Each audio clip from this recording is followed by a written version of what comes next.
Well, after 10 months of not going out to eat, not seeing friends, and barely even seeing my family, I am ready to see 2020 through my rearview window. I'm sure you are too. I've been blessed this year, so I'm not really complaining, but I did gain weight in spite of increasing my exercise routine. Now, of course, I have all that Santa candy to consume now, and I'm addicted to Sour Patch Kids. And if I have them in the house, I'm going to be eating them. This is why I don't buy them. But Santa treated me to them anyway, and I'm not going to complain considering I love them more than any other item I can consume. I swear, they definitely would be on my menu for my last meal. I can taste them, which of course means I'm lucky enough not to have COVID-19 when so many other people are dealing with it right now. I don't know about you, but I'm trying really hard to remain my optimistic self in spite of the death and mayhem around the country today and the extra pounds that I put on. I am Melody Brooke. I'm an author. I'm a counselor, actor, filmmaker. At least I used to be a filmmaker, and hope the new year will provide some opportunities to become the visual artist that I once was. I'm staying connected to my actor and production friends, optimistic that one day I will be able to jump back in. In the meantime, I have to keep my outlook to 2021 as positive as possible. I'm wondering if you're having difficulty with that. So I, like so many of us, struggle with the hatefulness that continues to plague our relationships with others in our country, our friends, our family. I will never understand why hate has to invade our emotional world when it comes to political and social discourse. I do, of course, recognize there are a lot of hurt and scared people out there, and that by itself tends to throw people into what I refer to as the self-protector position. We have these core emotional survival-based brain reactions that are triggered when we're frightened. And I will never, as long as I live, forget my friend's reaction when I asked her, a lifelong Democrat, why she had voted for Trump in 2016. Her response was kind of chilling to me. She said, "I don't want my children to be killed by terrorists." Her fear had caused her to vote emotionally. Now, I know there are very many reasons for a person to choose Trump over anyone else, but her fear-based reaction, it really stumped me. She didn't even recognize how she'd been triggered into this self-protective position. Now, other friends of mine voted for Trump simply because they thought he was funny. They thought it was hysterical how he ran around saying nonsense and throwing off the normal political processes in this country. I suppose he thought it was funny to upend our political system. Maybe he thought it needed to be upended. But in any case, my observation is that most of us get triggered into a reactive, angry, even hateful place when fear is triggered. So it's ironic to me that people who voted for Trump out of fear of violence and terrorism are now suggesting that very violence and terrorism to overthrow our precious democracy. Their fear, of course, is the same as the rest of us fear. The truth is we all want the same things. We really do. In fact, I was just having this discussion with a friend of mine who I adore, Dennis O'Neill. We don't have the same opinions about things, but I know that we really do have the same needs, wants, desires at heart.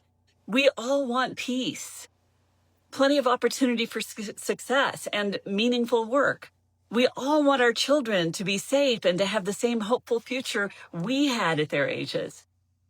The problem is we seem to have such differing beliefs about how to achieve those goals. Now, in the past, our political parties respected each other, and we were able to negotiate those differences of opinions about how things should go and find a solution that, while not perfect, worked pretty much for everyone. For the past 20 years or so, we've lost that ability and that respect for each other. It's painful to me. It's hard for me to remain optimistic. So if I have one wish for the next year, It would be that we can come to be more respectful and empathetic with each other, finding our way to a more compassionate way to approach differences. That's what I teach every day with my clients. And I do it my best to practice it with the people I interact with on social media and in my daily life. I know it can be challenging, especially when people start spewing out hateful responses to calm discourse. When we're met with those angry, disrespectful, downright mean reactions, we tend to shut off our ears and fail to hear the fear and pain that's underneath. Now, I know we all have our limits, and some people, no matter how understanding you are, will continue to spew at you, and you'll have no choice but to walk away.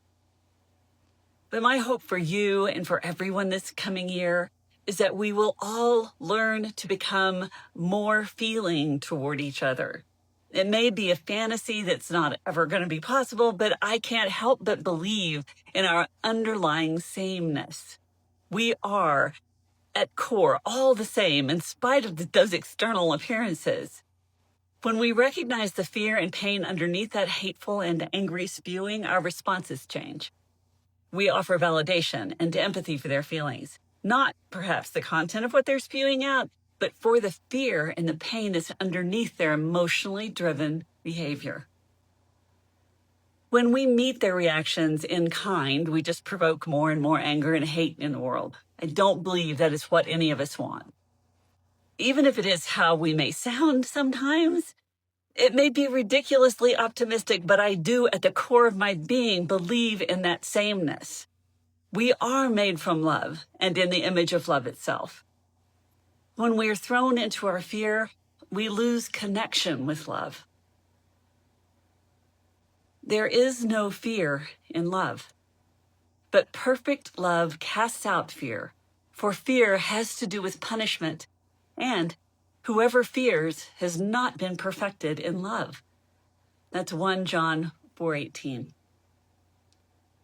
John is expressing here exactly what I'm talking about when I'm talking about how our brain throws us into that self-protective position.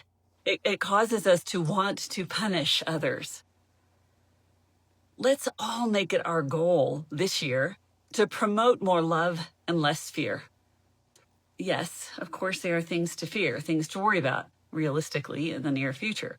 But focusing on those instead of focusing on love causes us to behave in ways that are divisive and not the least useful. Have a wonderful new year. I trust that it is going to be a wonderful new year, and one filled with as much love as you can muster in the face of all these terrifying things. So love to you all, and I will see you next year. Oh, and by the way, I will be finishing my Sour Patch Kids that Santa brought me. I have a whole other bag, not quite as big, but I will be finishing that too because I do love my Sour Patch Kids. So I'm going to see who's with me today. Hi, Tracy. Hi, Sherry. Thanks for joining me. And please do share this with anyone you think it might be useful to share it with. This is a message that I think is really important for us coming into this new year with all of the pain and suffering and divisiveness and hatefulness that's been spewed about over the last, 5 years, really. And I really want us to recognize that the fear that drives that and start to respond to those hateful, spewing, nasty messages that we get with as much love and compassion as we can muster, which I understand is a challenge. But it is possible to do it because when we really get it, that underneath that is a true desire to have a loving, compassionate world. They're just like us. They're just scared. My friend was scared. There's a lot of fear out there right now. And in fact, that's being stoked, in my opinion, from foreign sources to deliberately divide us because divide and conquer is a practice of war. And the war right now that's happening is a war of information. And it's not a chemical war. It's not a war of bullets. It's a war of information. And that information is designed to terrify people and throw them into those reactive, self-protective, punitive ways of responding to each other. And the more we can avoid that, the more we can recognize that that's what's happening, the more capable we are at taking a deep breath, calming ourselves down, and allowing ourselves just to share that love that is at core in all of us. Thanks so much for being here. I will be back here next Tuesday at 4 p.m. Central Standard Time as usual. And I have no idea what I'll be talking about then. We'll be into our new year, and I'm going to be excited to see what happens in the next year. I think that we have good things coming, even though, as Biden has said, as others have said, we still have some dark days ahead. That doesn't mean that good things are not on the horizon, because I believe that they are. And I love you. Have a wonderful new year. Be safe. Stay home. Don't get out there and be another casualty of the ER, because they're already full. One of my Facebook friends, Jennifer Cox, posted how she at the ER, there were 500 patients coming through her ER. I can't even imagine. Normal nights are like 150. And so that we really need to be conscious of staying home, being safe, being careful. Be safe out there. Be careful. Don't be a statistic. Stay home and love yourself, love your family from afar. So I will see you next week. Thanks for joining.